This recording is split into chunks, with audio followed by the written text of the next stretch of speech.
Welcome to Checkup Chat with EvergreenHealth. I'm your host, Maggie McKay. Today, Dr. Zainab Alnoor, OBGYN, joins us to discuss ovarian cancer. Thank you so much for making the time to be here. This is such an important topic. Thank you so much for having me. Let's just start with, what is ovarian cancer? So ovarian cancer is a cancer that arises from the ovaries, fallopian tubes, or the peritoneum.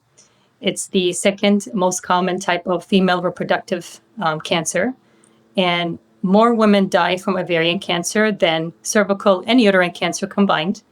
It has the highest mortality rate of all women cancers, and it's the fifth leading cause of cancer deaths among women.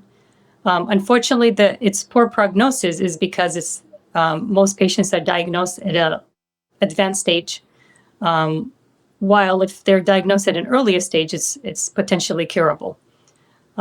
Most of them are diagnosed at an advanced stage about 65% of the time.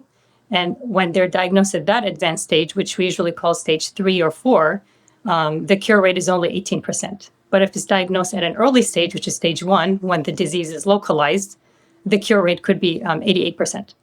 How do you screen for ovarian cancer? So unfortunately, currently, there's no good screening tests for ovarian cancer. They did research on pelvic ultrasound and something called CA-125, which is like a tumor marker. But these have not been successful. And the false positive rates for them were high. And that caused unnecessary surgery and surgical complications. There's currently research going to help aid early detection based on symptoms. So currently, there's actually no recommendation for screening average age women for ovarian cancer. Is that one of the reasons a lot of times it's found at a late stage? Exactly. Who is most at risk? So most women that are at risk, older women, so in the menopause age, so after 50, women that have gone through early menarche and late menopause, so basically a longer number of years of ovulation. Genetic mutation is a strong risk factor. Women might have heard of BRCA1 and BRCA2 genes associated with breast cancer. These women also have a higher chance of getting ovarian cancer. And another genetic mutation called Lynch syndrome is also associated with ovarian cancer. Also, family history of ovarian, breast, or colon cancer can increase women's risk. Women that have never been pregnant, history of radiation in the pelvic area. And there are some associations with endometriosis, but the risk is very low. And also some studies show some links to obesity, but those have not been conclusive. That's a broad group.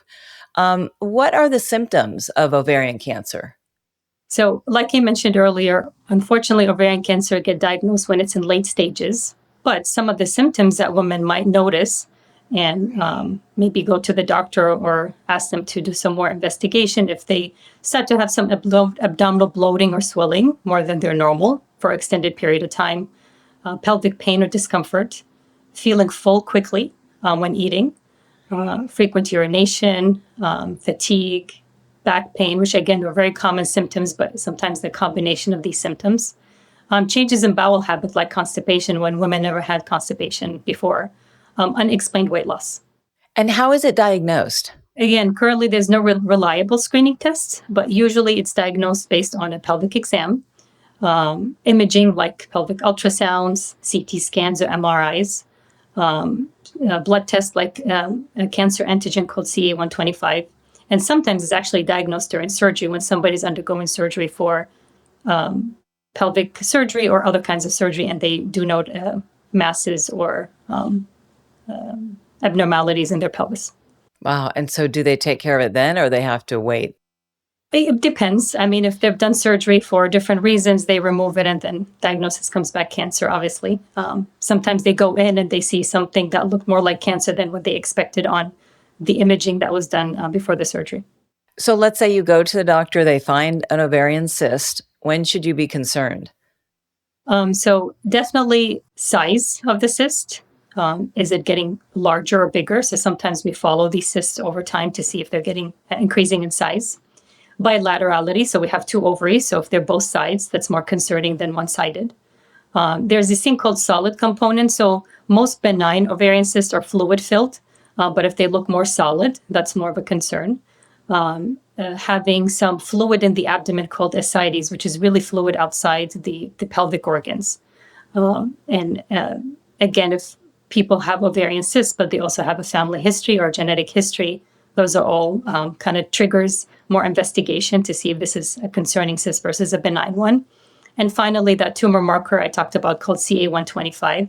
Sometimes we get that blood test when we see an ovarian cyst to see if it's elevated. That is usually more concerning than if it's normal. Are there any ways to protect yourself from ovarian cancer? There are some, not something like you physically can do, but when I talked earlier about how many years of ovulation you've had, so early menarche and late menopause. So anytime during those years, if you're not ovulating, you're actually decreasing your chance of ovarian cancer. So one is having children. So the more children you have when you're pregnant, you're not ovulating. So your ovaries are not working. So that's protective, actually. Breastfeeding is really protective. So again, you're not ovulating during that time. Some women get surgery on their uterus or fallopian tube. So removing your uterus and or fallopian tube decreases the risk because some ovarian cancers come from the fallopian tubes. So one of the most common surgeries that women get is tubal ligation or tubal removal, when it's a form of birth control, like permanent sterilization. Removing those fallopian tubes decrease women's lifetime risk of ovarian cancer because some ovarian cancers arise from the fallopian tubes. So when women choose that form of birth control, we do talk about that. Using actually birth control pills or birth control options that inhibit ovulation, that also decreases chance of ovarian cancer because you're not ovulating. Do people who have it in their family choose to get rid of their fallopian tubes as kind of a measure to maybe stave it off? Definitely women that have genetic mutations like the BRCA genes or Lynch syndrome do get counseled by genetic counselors and other physicians about removing their ovaries and fallopian tubes as a protective thing. So that's something that some women choose to do versus getting just regular ultrasounds and testing. You may have mentioned this earlier, but when you have your annual checkup with your OBGYN, are there any things like, I don't know, blood tests that might show that you have a cyst? So as a routine screening, no. But again, we always encourage women to go get your annual checkup once a year because the goal of a checkup is for the doctor to ask you questions about your symptoms to see if they should be concerned about doing more investigation like an ultrasound or a blood test. They definitely ask you about your family history. So if you have a strong family history of breast or ovarian cancer, they offer you genetic testing. Or if you have that genetic mutation, seeing a specialist that tells you what kind of screening tests you can do. But otherwise, if you're low risk or average risk women, then really a routine pelvic exam is one way we use as a screening. Obviously, it's not great, but when you're low risk, that's the only thing we can do is a pelvic exam and your symptoms and family history.